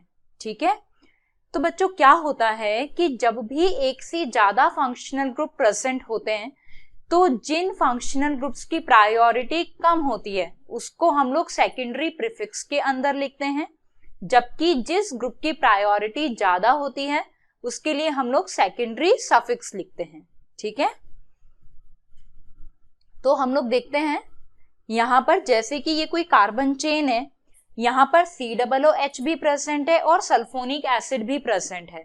तो इस कंडीशन में हमें क्या करना पड़ेगा कि COOH को तो हमें पेरेंट कार्बन चेन में लेना पड़ेगा, जबकि SO3H को हमें एज अ सब्स्टिट्यूएंट की तरह ट्रीट करना है। यानी कि हमें उसके लिए क्या लिखना है बच्चों, सेकेंडरी प्रीफिक्स लिखना है। ठीक है, तो जब मैंने आपको मोनोफंक्शनल ग्रुप पढ़ाया था तो मैंने आपको सफिक्स तो बता दिए थे पर मैंने आपको प्रीफिक्स नहीं बताए थे। तो अभी मैं आपको किस फंक्शनल ग्रुप के लिए कौन सा प्रीफिक्स लिखा जाता है वो बताने वाली हूं। ठीक है, देखिएगा इसको। फंक्शनल ग्रुप टेबल सीनियोरिटी के बेसिस पर मैंने बताया था COOH की प्रायोरिटी सबसे ज्यादा है, इसके लिए प्रीफिक्स लिखा जाता है कार्बोक्सी और सफिक्स लिखा जाता है ओइक एसिड या फिर कार्बोक्सिलिक एसिड। ठीक है, नेक्स्ट प्रायोरिटी पर आता है सल्फोनिक एसिड फंक्शनल ग्रुप, इसके लिए प्रीफिक्स लिखा जाता है सल्फो, जबकि सफिक्स लिखा जाता है सल्फोनिक एसिड। नेक्स्ट प्रायोरिटी होती है एनहाइड्राइड फंक्शनल ग्रुप की। एनहाइड्राइड फंक्शनल ग्रुप के लिए कोई प्रीफिक्स नहीं होता, क्योंकि जो एनहाइड्राइड्स होते हैं वो कार्बोक्सिलिक एसिड से डेराइव होते हैं, इस वजह से हम लोग इसके लिए कभी भी प्रीफिक्स का यूज नहीं करते। और सफिक्स तो आपको पता है ही, सफिक्स अपन इसके लिए क्या लिखते हैं, ओइक एनहाइड्राइड या फिर कार्बोक्सिलिक एनहाइड्राइड। 4th नंबर पर हमारा आता है ester functional group. Ester functional group के लिए जो प्रीफिक्स होते हैं वो 2 होते हैं, एक तो होता है एल्केनोयल ऑक्सी, एक होता है एल्कोक्सी कार्बोनिल। 2 प्रीफिक्सेस होते हैं। जब मैं आपको ये पढ़ाऊंगी तो मैं आपको बताऊंगी कि कब किसका यूज करना है। हाल फिलहाल आप इतना याद रखो कि इसके लिए हम लोग 2 प्रीफिक्स का यूज करते हैं। ठीक है, और सफिक्स तो आप जानते ही हो, इसके लिए सफिक्स क्या होता है, एल्काइल एल्केनोएट। 5th नंबर पर जो अपना कंपाउंड आता है वो होता है एसिड हैलाइड, इसके लिए हम लोग प्रीफिक्स लिखते हैं हेलो कार्बोनिल, जबकि इसके लिए सफिक्स लिखा जाता है ऑयल हैलाइड या फिर कार्बोनाइल हैलाइड। 6 नंबर जो प्रायोरिटी होती है वो होती है अपने अमाइड फंक्शनल ग्रुप की, और अमाइड फंक्शनल ग्रुप के लिए जो प्रीफिक्स होता है वो होता है कार्बेमाइल, जबकि जो सफिक्स होता है वो होता है अमाइड या फिर कार्बोक्सेमाइड। 7 नंबर जो प्रायोरिटी होती है वो होती है साइनाइड फंक्शनल ग्रुप की, इसके लिए हम लोग प्रीफिक्स यूज करते हैं साइनो, जबकि सफिक्स यूज करेंगे नाइट्राइल। ठीक है। 8 नंबर प्रायोरिटी होती है आइसोसाइनाइड फंक्शनल ग्रुप की। आइसोसाइनाइड फंक्शनल ग्रुप के लिए प्रीफिक्स लगाया जाता है आइसोसाइनो या फिर कार्बिल अमीनो। ठीक है। जबकि जो इसका सफिक्स होता है वो होता है कार्बाइल अमीन। ठीक है। जो 9 नंबर फंक्शनल ग्रुप है एल्डिहाइड फंक्शनल ग्रुप, इसके लिए दो दो प्रीफिक्सेस होते हैं। ये जो एल्डिहाइड फंक्शनल ग्रुप है ना बच्चों, इसका प्रीफिक्स थोड़ा सा कंट्रोवर्शियल है, वो मैं आपको बताऊंगी कि कब हमें किसका यूज करना है। पर हाल फिलहाल ये ध्यान रखो कि एल्डिहाइड के लिए हम लोग दो प्रीफिक्स लगा सकते हैं, फॉर्माइल भी और ऑक्सो भी। ठीक है। जबकि इसका जो सफिक्स होता है वो होता है एल। नेक्स्ट पर आते हैं। नेक्स्ट है हमारे पास ketone functional group. Ketone functional group के लिए जो प्रीफिक्स होता है वो होता है ऑक्सो, जबकि इसका सफिक्स होता है ओन। नेक्स्ट जो फंक्शनल ग्रुप आता है कीटोन के बाद वो है अपना एल्कोहल फंक्शनल ग्रुप।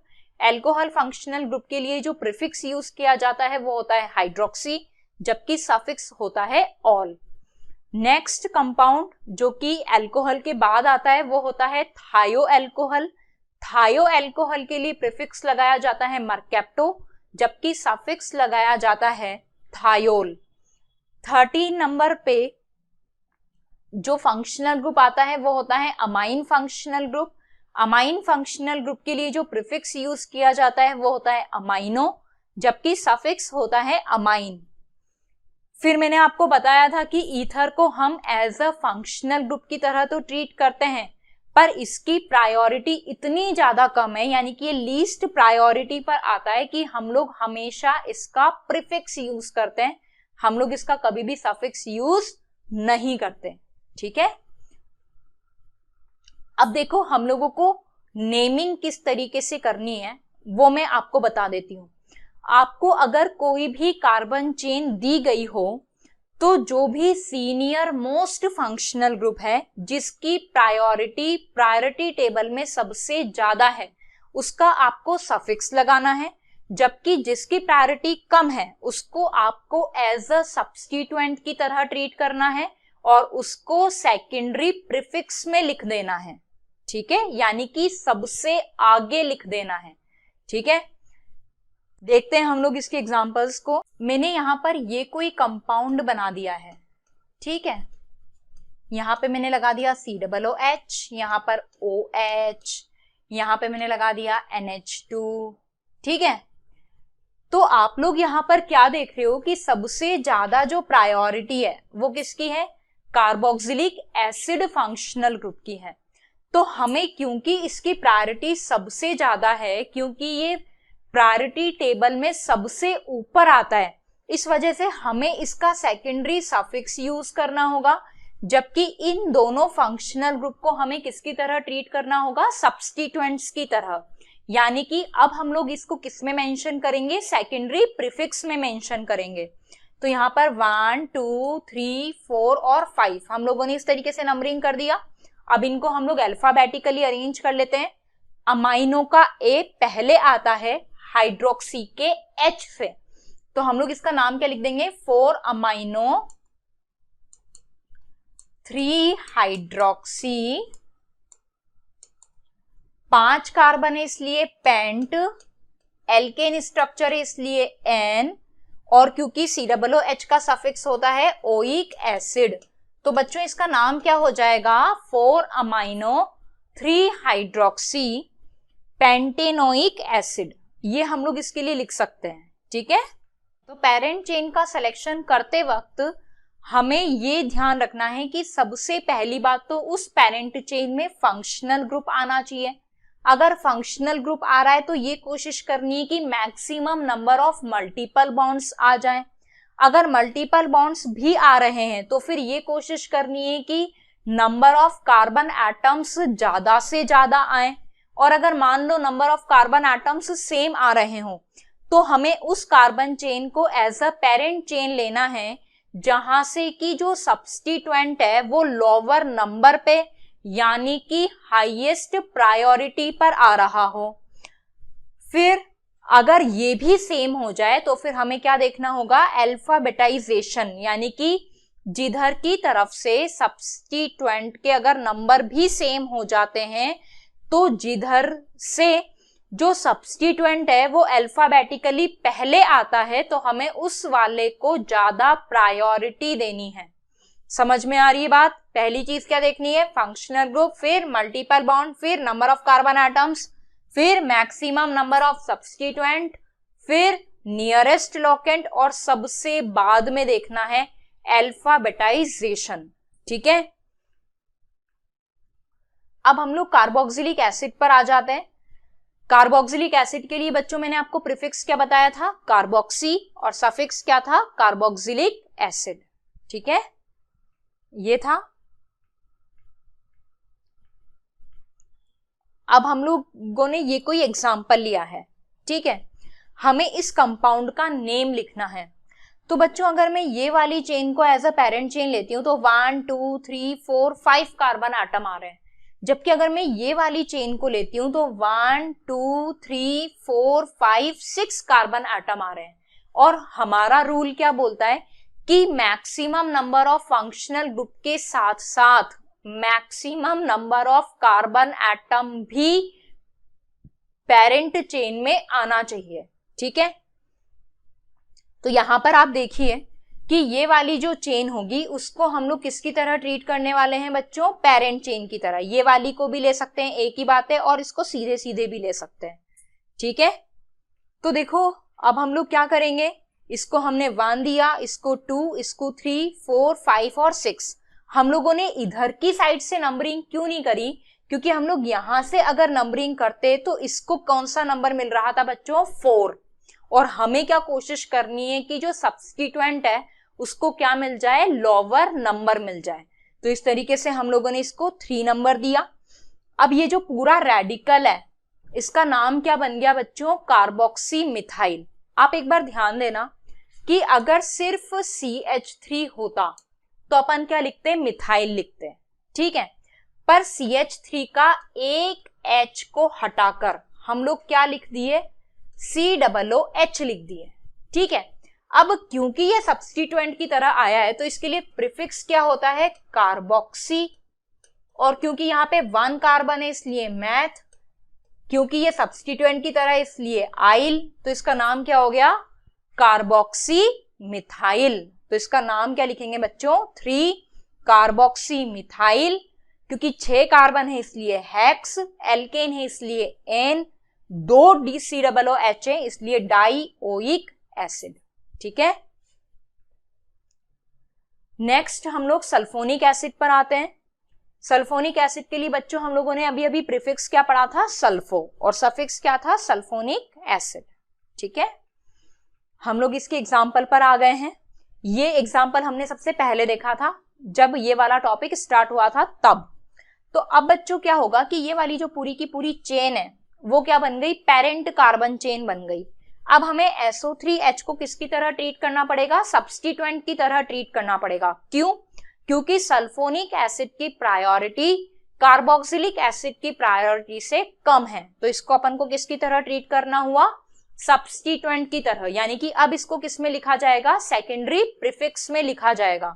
इसको 1 2 3 4 और 5 नंबर दे दिया, तो इसका नाम क्या हो गया, 5 सल्फो, 5 कार्बन इसलिए पेंट, एल्केन इसलिए एन, और COOH के लिए लगाते हैं ओइक एसिड, तो इसका नाम क्या हो जाएगा, 5 सल्फो पेंटेनोइक एसिड। ठीक है, यहां पे लिखा हुआ है 5 सल्फो पेंटेनोइक एसिड। नेक्स्ट हम लोग देख रहे हैं एनहाइड्राइड फंक्शनल ग्रुप को। मैंने आपको पहले ही बता दिया था कि क्योंकि एनहाइड्राइड्स एसिड से डेराइव होते हैं इस वजह से हम लोग इसके लिए प्रीफिक्स का यूज नहीं करते, इसके लिए सिर्फ और सिर्फ क्या लिखा जाता है, सफिक्स लिखा जाता है। ठीक है, प्रीफिक्स कुछ नहीं है, सफिक्स है, जो कि मैं आपको पहले बता चुकी हूँ। बच्चों अब हम बात करने वाले एस्टर फंक्शनल ग्रुप की।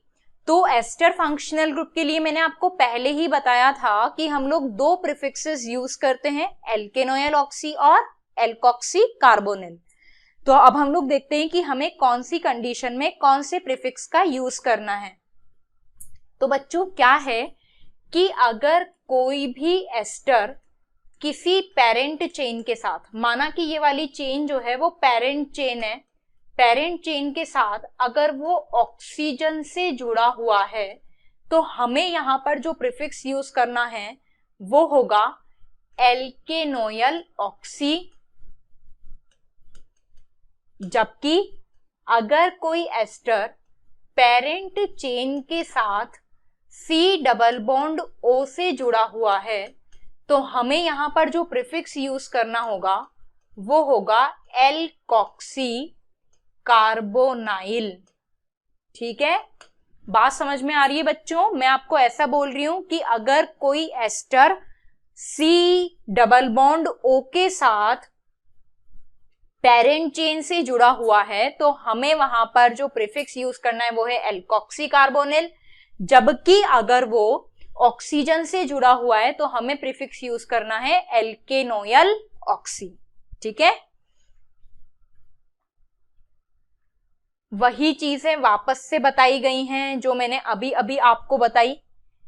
ये पेरेंट कार्बन चेन है, इसके साथ ये कोई ग्रुप जोड़ दिया, पेरेंट कार्बन चेन है, ये कोई ग्रुप जोड़ दिया। तो मैंने बताया था कि जब C डबल बॉन्ड O के साथ है तो आपको क्या यूज करना है, एल्कोक्सी कार्बोनिल।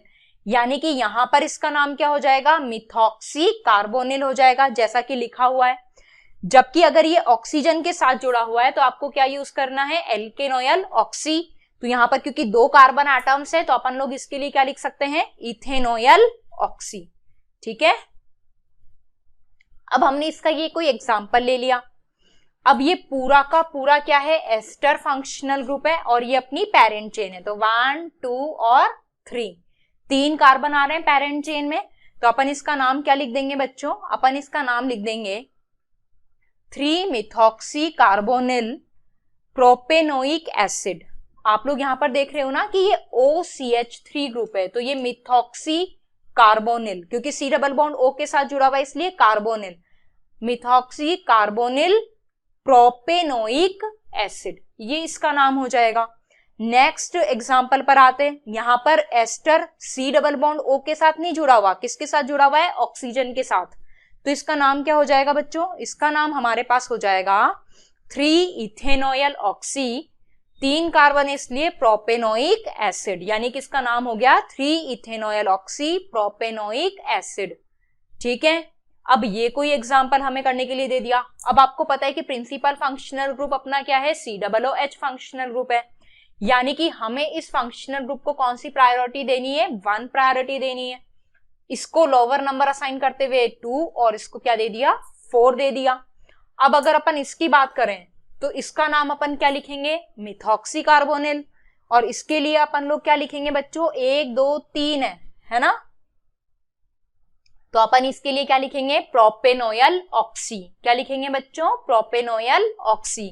तो इसका नाम क्या हो जाएगा फाइनली, इसका नाम अपने पास आ जाएगा 2 methoxy carbonyl 4 propanoyl oxy cyclohexane carboxylic acid, ये इसका नाम हो जाएगा। ठीक है, हम लोगों ने वहां पर उनको अल्फाबेटिकली अरेंज किया था। ठीक है, अब हम लोग नेक्स्ट स्लाइड जो कि है एसिड हैलाइड की, उस पर आते हैं। एसिड हैलाइड फंक्शनल ग्रुप में आपको पता है कि हम लोग इसके लिए प्रीफिक्स क्या लिखते हैं, हेलो कार्बोनाइल। हेलो किसको रिप्रेजेंट करता है, हेलोजन को रिप्रेजेंट करता है, जैसे फ्लोरो, क्लोरो, ब्रोमो, आयोडो, इस तरीके से। ठीक है, जबकि इसका सफिक्स तो आप लोग बहुत अच्छे से जानते ही हो, इसका सफिक्स अपने पास होता है ऑयल हैलाइड। ठीक है, ये कोई कंपाउंड हमें दिया हुआ है। अब आप लोग क्या देख रहे हो कि COOH की प्रायोरिटी ज्यादा है ना प्रायोरिटी, पर अपन को किसी को 1 और किसी को 2 तो देना ही पड़ेगा। तो अपन इसको 1, इसको 2 और इसको 3 नंबर दे दिए। हमने इस तरीके से नंबरिंग क्यों करी है, क्योंकि C डबल बॉन्ड OCl की प्रायोरिटी कार्बोक्सिलिक एसिड के कंपैरिजन में कम है। ठीक है, तो अब अगर अपन इसका नाम लिखेंगे तो इसका नाम क्या हो जाएगा बच्चों, ये सब्स्टिट्यूएंट की तरह आया है पूरा, तो इसका नाम हो जाएगा 3-क्लोरोकार्बोनिल। फिर ये पूरा स्ट्रक्चर साइक्लोप्रोपेन है, तो साइक्लोप्रोपेन 1,2 डाई कार्बोक्सिलिक एसिड, ये इसका नाम हो जाएगा। ठीक है, नेक्स्ट जो फंक्शनल ग्रुप है वो है amide functional group. Amide functional group के लिए मैंने आपको बताया था कि हम लोग प्रीफिक्स यूज करते हैं कार्बेमाइल, जबकि जो सफिक्स है वो होता है अमाइड या फिर कार्बोक्सिमाइड, जैसा कि आपकी स्लाइड्स में मेंशन है। प्रीफिक्स कार्बेमाइल और सफिक्स अमाइड या फिर कार्बोक्सिमाइड। ठीक है, अब हम लोग इसका एक एग्जांपल ले लेते हैं। आप मुझे ये बताइए कि COOH और CONH2 में से किसकी प्रायोरिटी ज्यादा है। COOH की प्रायोरिटी ज्यादा है, यानी कि इसको अपन को कौन सा नंबर देना पड़ेगा, 1, इसको 2 और इसको 3 नंबर देना पड़ेगा। अब एक फंक्शनल ग्रुप के बाद ये जो दूसरा फंक्शनल ग्रुप आया है वो किस में चेंज हो गया है, सब्स्टिट्यूएंट में चेंज हो गया है, इसलिए अब हमें इसका क्या लिखना पड़ेगा बच्चों, प्रीफिक्स लिखना पड़ेगा। अब इसका नाम क्या हो जाएगा, 3-कार्बेमाइल साइक्लोप्रोपेन साइक्लोहेक्सेन 1-कार्बोक्सिलिक एसिड, ये इसका नाम हो जाएगा। देखिए आप यहाँ पे 3-कार्बेमाइल साइक्लोहेक्सेन कार्बोक्सिलिक एसिड। ठीक है, नेक्स्ट फंक्शनल ग्रुप है बच्चों nitrile functional group. Nitrile functional group के लिए जो प्रीफिक्स होता है वो होता है साइनो, जबकि जो सफिक्स होता है वो होता है नाइट्राइल, एज इट इज यहां पर मेंशन है। इसके एग्जाम्पल पर आते हैं। ये कोई कंपाउंड है, अब COOH की प्रायोरिटी क्योंकि ज्यादा है तो हमें इसको कौन सा नंबर देना पड़ेगा, 1। अब ये जो साइनाइड फंक्शनल ग्रुप है वो किसकी तरह आया है बच्चों, वो किसकी तरह आया है बच्चों, सब्स्टिट्यूएंट की तरह आया है, तो इसका नाम क्या बन जाएगा, 3-साइनोप्रोपेनोइक एसिड। ठीक है, यही लिखा हुआ है 3-साइनोप्रोपेनोइक एसिड। नेक्स्ट फंक्शनल ग्रुप है एल्डिहाइड फंक्शनल ग्रुप। मैंने आपको बताया था कि इसके प्रीफिक्स में पंगा होता है, इसके लिए हम लोग 2 प्रीफिक्स यूज कर सकते हैं, फॉर्माइल और ऑक्सो। तो बच्चों कब कौन सा प्रीफिक्स यूज करना है वो मैं आपको बता रही हूं। जब आप एल्डिहाइड के कार्बन को पेरेंट चेन में काउंट करोगे तो आपको जो प्रीफिक्स यूज करना होगा वो होगा ऑक्सो, जबकि जब आप एल्डिहाइड के कार्बन को पेरेंट चेन में इंक्लूड नहीं करोगे तो आपको प्रीफिक्स यूज करना होगा फॉर्माइल। क्या यूज करना होगा बच्चों, फॉर्माइल।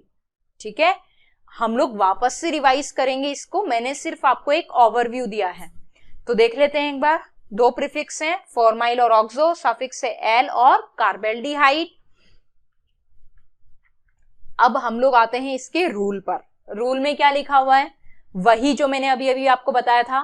क्या है, whenever aldehyde or ketone are not behaving as functional group then ketone will be always included in parent carbon chain। ये बात तो बिल्कुल सही है कि अगर मान लो कोई भी कार्बन चेन है और अगर कीटोन किसकी तरह आया है, प्रीफिक्स की तरह, यानी कि सब्स्टिट्यूएंट की तरह आया है, तो ना चाहते हुए भी कीटोन के कार्बन एटम को हमें इंक्लूड करना पड़ता है। तो इस वजह से कीटोन का हमेशा प्रीफिक्स क्या होता है, ऑक्सो होता है। ठीक है, पर एल्डिहाइड के केस में क्या है, but if aldehyde is present at terminal then we use oxo for it, and if aldehyde is present at middle of the parent carbon chain we use formyl. यानी कि जब अपन एल्डिहाइड के carbon को count नहीं कर पा रहे हैं तब तो हम लोगों ने प्रीफिक्स लगाया है फॉर्माइल, और जब हम उसको काउंट कर पा रहे हैं तो हमने प्रीफिक्स लगाया है ऑक्सो। ठीक है, इसके एग्जांपल्स भी हैं, आपको एग्जांपल से और ज्यादा समझ में आ जाएगा। ठीक है, देखिए आप, ये कोई पेरेंट कार्बन चेन है अब अपन यहाँ पर आराम से इस एल्डिहाइड के कार्बन एटम को इंक्लूड कर सकते हैं। तो क्योंकि अपन इसके कार्बन एटम को इंक्लूड कर सकते हैं, क्योंकि ये टर्मिनल पोजीशन पर प्रेजेंट है, तो अपन इसके लिए कौन सा प्रीफिक्स लगाएंगे? ऑक्सो। क्या लगाएंगे बच्चों? ऑक्सो। तो इसका नाम क्या हो जाएगा? 5-ऑक्सोपेंटेनोइक एसिड। ठीक है।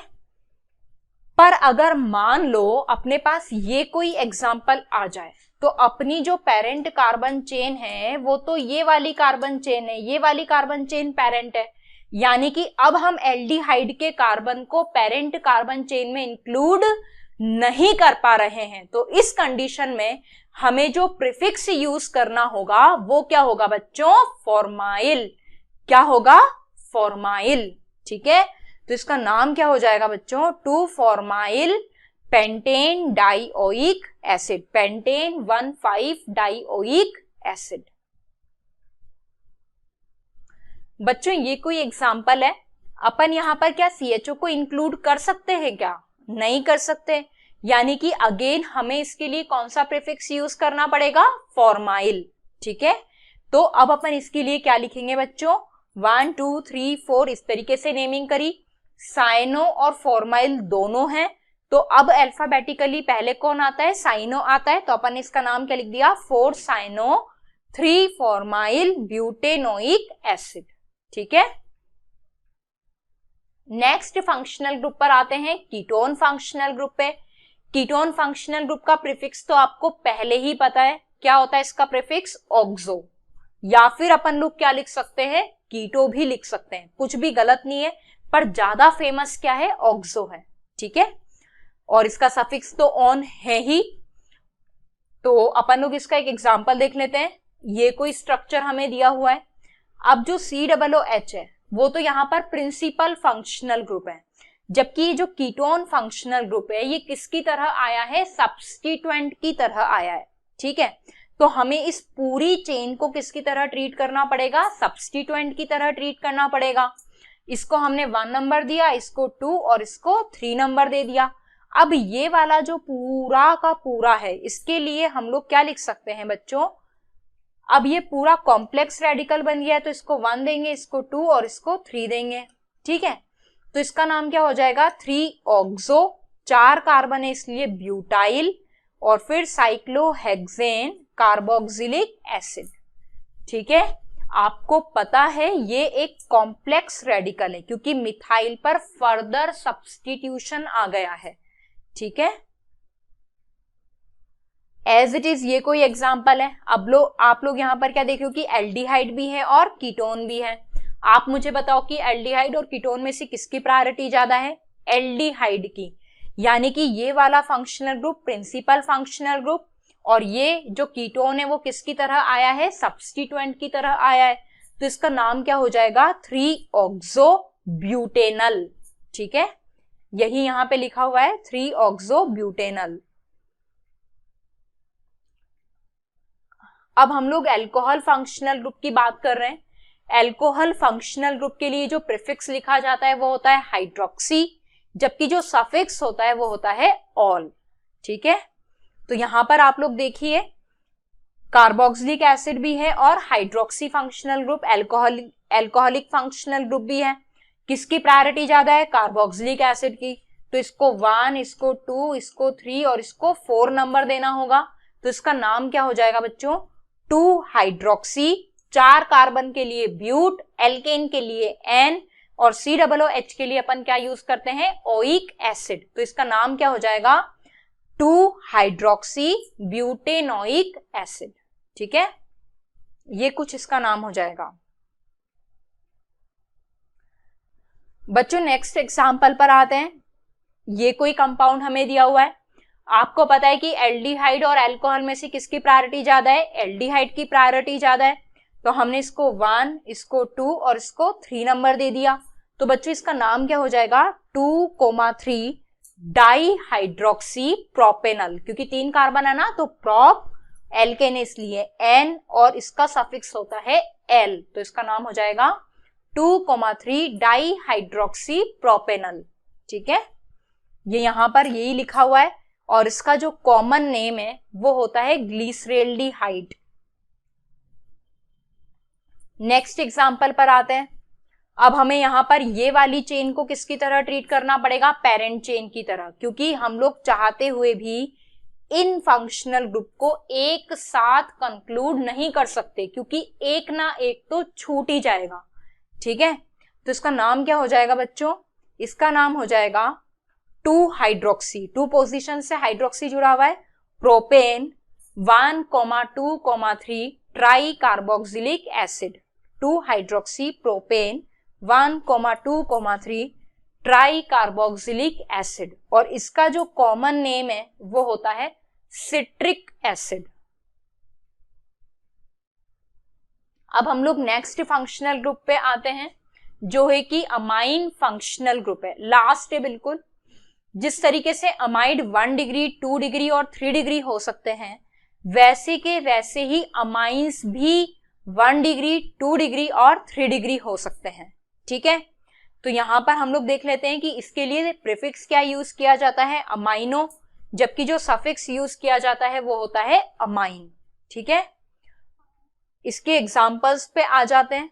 अब बच्चों ये वाला जो अमाइन है वो कितने डिग्री अमाइन है, 2 डिग्री अमाइन है ना, क्योंकि यहां पर ये 2 एल्काइल ग्रुप से जुड़ा हुआ है, तो ये कितने डिग्री अमाइन हुआ, 2 डिग्री। पर अमाइन के साथ साथ हम लोग क्या देख रहे हैं कि OH फंक्शनल ग्रुप भी प्रेजेंट है, तो इस वजह से हम लोग इसको 1 नंबर देंगे, क्योंकि ये प्रिंसिपल फंक्शनल ग्रुप है, इसकी प्रायोरिटी ज्यादा है। ठीक है, तो 1 2 3 4 और 5 इस तरीके से नंबरिंग हो जाएगी। आपको पता है कि जब भी अपना जो अमाइन फंक्शनल ग्रुप है अगर वो एज अ सब्स्टिट्यूएंट आता है तो हमें किसका यूज करना है, अमाइनो। क्या लिखना है बच्चों, अमाइनो लिखना है। तो इसके लिए हम लोग क्या लिखेंगे बच्चों, हम लोग लिखेंगे 4N इथाइल अमाइनो, क्योंकि नाइट्रोजन से क्या जुड़ा हुआ था, इथाइल जुड़ा हुआ था, इसलिए हमने लिखा 4N इथाइल अमाइनो। 5 कार्बन है इसलिए पेंट, 2 पोजीशन पर डबल बॉन्ड है इसलिए 2 इन 1 ऑल, ये इसका नेमिंग हुआ। समझ में आ रहा है ना बच्चों, अगर नाइट्रोजन सब्स्टिट्यूएंट, अगर अमाइन सब्स्टिट्यूएंट की तरह आएगा तो अपन को क्या यूज करना है, अमाइनो। ठीक है, यहां पर आ जाइए आप, CHO और NH अमाइन में से, एल्डिहाइड और अमाइन में से किसकी प्रायोरिटी ज्यादा है, एल्डिहाइड की प्रायोरिटी ज्यादा है। इसको हमने 1 दिया, इसको 2 3 4 और 5 इस तरीके से नंबरिंग कर दी। तो आप 3 पोजीशन पर क्या देख रहे हो कि NH और PH लगा हुआ है, तो अपन इसका नाम क्या लिख देंगे, 3N phenyl amino pentanal. Next है ether functional group, last functional group है। मैं आपको पहले ही बता चुकी हूं कि ईथर है तो फंक्शनल ग्रुप, पर हमेशा किसकी तरह आता है, सब्स्टिट्यूएंट की तरह, क्योंकि इसकी प्रायोरिटी सबसे कम है। तो आप यहां पर देखिए, हम लोग ईथर के लिए अगर प्रीफिक्स लिखेंगे तो क्या लिखेंगे बच्चों, एल्कोक्सी, और सफिक्स होता ही नहीं है क्योंकि प्रायोरिटी क्या है, बहुत ही कम है। इसके लिए लिखा जाता है एल्कोक्सी एल्केन। ठीक है, तो अब इसके एग्जांपल्स देख लेते हैं। सबसे पहले एसाइक्लिक ईथर की बात करते हैं। जिस तरीके से हमने अमाइन में किया था कि जिधर की तरफ नंबर ऑफ कार्बन एटम्स ज्यादा थे वो तो पेरेंट चेन बन गई थी, और जिधर की तरफ number of carbon atoms come थे वो वाला साइड सब्स्टिट्यूएंट वाला हो गया था। वैसे ही हमें ईथर के साथ करना है। ठीक है, अभी तो यहाँ पर नंबर ऑफ कार्बन एटम्स क्या है, सेम है, यानी कि किसी को भी सब्स्टिट्यूएंट बनाओ और किसी को भी पेरेंट चेन में लो, तो इसका नाम क्या हो जाएगा, मिथॉक्सी मीथेन। पर नेक्स्ट एग्जांपल जो आप देख रहे हो वहां पर इधर की तरफ तो एक कार्बन एटम है, जबकि इधर की तरफ 1 2 3 कार्बन एटम है, तो हमें इस वाली चेन को पेरेंट चेन लेना पड़ेगा और ये पूरा ग्रुप क्या बन जाएगा, सब्स्टिट्यूएंट बन जाएगा। ठीक है, तो इस तरीके से यहां पर हमारे पास इसके लिए क्या नाम आ जाएगा, 1 मिथॉक्सी प्रोपेन। क्या नाम आ जाएगा बच्चों, 1 मिथॉक्सी प्रोपेन। ये कोई चेन है, यहां पर 3 कार्बन एटम है, यानी कि ये वाली तो पेरेंट चेन हुई, और ये क्या हो गया, सब्स्टिट्यूएंट हो गया, तो इसका नाम क्या बन गया, 2-मिथॉक्सी-प्रोपेन। ठीक है, नेक्स्ट स्लाइड देखते हैं। ये कोई स्ट्रक्चर है, यहां से ऑक्सीजन, कार्बन और कार्बन, आप लोग क्या देख रहे हो कि इधर की तरफ कितने कार्बन एटम्स हैं, 6, जबकि यहां पर कितने कार्बन एटम्स हैं, 2 कार्बन एटम्स हैं। यानी कि ये वाला जो स्ट्रक्चर है वो किसकी तरह बिहेव करेगा, पेरेंट चेन की तरह, जबकि ये किसकी तरह बिहेव करेंगे, सब्स्टिट्यूएंट की तरह। तो इसका नाम क्या हो जाएगा, इथॉक्सी साइक्लोहेक्सेन। ठीक है, ये हुआ बच्चों। नेक्स्ट कंपाउंड देखते हैं जो कि हमें ये दिया हुआ है। यहां पर आप लोग क्या देख रहे हो कि जो ये OH फंक्शनल ग्रुप है ये प्रिंसिपल फंक्शनल ग्रुप है, इसको हमें 1 देना पड़ेगा, इसको 2, 3, 4, 5 और 6 इस तरीके से नेमिंग होगी।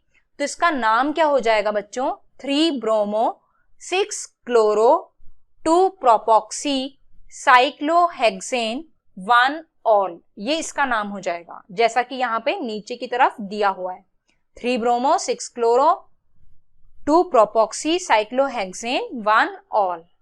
ठीक है, अभी तक तो हम लोगों ने एसाइक्लिक ईथर्स की बात करी, अब हम लोग बात कर रहे हैं साइक्लिक ईथर्स की। साइक्लिक ईथर का क्या मतलब है कि जहां पर इस तरीके की साइक्लिक रिंग प्रेजेंट हो, तो अपन इसको क्या बोल देते हैं बच्चों, साइक्लिक ईथर बोल देते हैं। जो ये साइक्लिक ईथर होते हैं इसके लिए हम लोग ऑक्सीरेन या फिर इपॉक्सी इथेन लिख सकते हैं। क्या लिख सकते हैं, ऑक्सीरेन। हम लोगों ने बेसिकली ये जो रिंग है ना इसको ऑक्सीरेन बोला है। ठीक है, अब क्योंकि जो 3 कार्बन आटम की या फिर 4 कार्बन आटम की जो रिंग होती है उसको अपन इपॉक्सी रिंग भी बोलते हैं, तो इसको अपन ने इपॉक्सी बोल दिया। और क्योंकि 2 कार्बन आटम थे इसलिए एथ और सफिक्स लगा दिया एन, तो इसका नाम क्या हो गया, इपॉक्सी इथेन। नेक्स्ट एग्जांपल पे आते हैं। ये कोई रिंग है तो अब इसका नाम क्या होगा, अब ये 1 और 3 पोजीशन से ऑक्सीजन जुड़ा हुआ है, इसलिए अपन को यहां पर मेंशन करना पड़ेगा 1,3 इपॉक्सी प्रोपेन। ठीक है, नेक्स्ट एग्जांपल देखते हैं। अब वापस से क्या होगा बच्चों कि ये वाले को तो हमें 1 नंबर देंगे, इसको 2 और इसको 3 नंबर देंगे, तो इसका नाम क्या हो जाएगा, 1 क्लोरो 2, 3 इपॉक्सी प्रोपेन। ये कोई रिंग है, वापस से अपन को क्या करना है, ये वाला अपना OH फंक्शनल ग्रुप है और ये अपना C double bond O functional group है, तो इन दोनों में से किसकी प्रायोरिटी ज्यादा है, कीटोन की प्रायोरिटी ज्यादा है। तो इसको 1, 2, 3, 4, 5, 6 और 7 इस तरीके से नंबरिंग देंगे, तो अपने पास नाम क्या आ जाएगा, 4 क्लोरो। अल्फाबेटिकली अरेंज करना है तो नाम क्या आ गया, 4 chloro 3,5 epoxy 6 hydroxy heptane 2 on, ये अपने पास नाम आ गया। ठीक है, समझ में आ रहा है ना बच्चों, क्योंकि 3 और 5 से ये रिंग जुड़ी हुई थी इसलिए अपन ने 3,5 इपॉक्सी मेंशन किया है। ठीक है, अब हम लोग आते हैं मिसलेनियस एग्जांपल्स पे। अभी तक तो फिर भी हम लोग थोड़े से आसान एग्जांपल कर रहे थे, अब हम लोग थोड़े से हार्ड एग्जांपल्स की तरफ जा रहे हैं। मैं आपको 2-4 एग्जांपल ही करवाऊंगी क्योंकि नीट लेवल के एग्जांपल ही मैं आपको करवाऊंगी, ज्यादा हाईफाई नहीं, जो आपके एग्जाम में पूछे जा सकते हैं। ठीक है, तो अपन ये कोई कंपाउंड ले लेते हैं। यहां पर आप लोग देख रहे हो कि ये भी सब्स्टिट्यूएंट है, ये भी सब्स्टिट्यूएंट है और ये भी सब्स्टिट्यूएंट है, तीनों के तीनों ही सब्स्टिट्यूएंट है। यहां पर कोई फंक्शनल ग्रुप प्रेजेंट नहीं है। फिर आप चाहे लेफ्ट हैंड साइड से नंबरिंग करो या फिर आप राइट हैंड साइड से नंबरिंग करो, नंबर भी सेम मिलने वाला है। तो इस कंडीशन में हमें क्या देखना होता है, अल्फाबेटिकल ऑर्डर को देखना होता है। आपको पता है कि ब्रोमो का बी अल्फाबेटिकली पहले आएगा मिथाइल के एम से, इस वजह से हम लोग लेफ्ट हैंड साइड से नंबरिंग को स्टार्ट करेंगे। तो बच्चों इसका नंबरिंग 1, 2, 3, 4 और 5 इस तरीके से हो जाएगा और इसका नाम हम लोग लिख देंगे 2 ब्रोमो 4 मिथाइल 3 नाइट्रो पेंटेन। ठीक है, नेक्स्ट एग्जाम्पल पे आते हैं। ये कोई एग्जाम्पल है।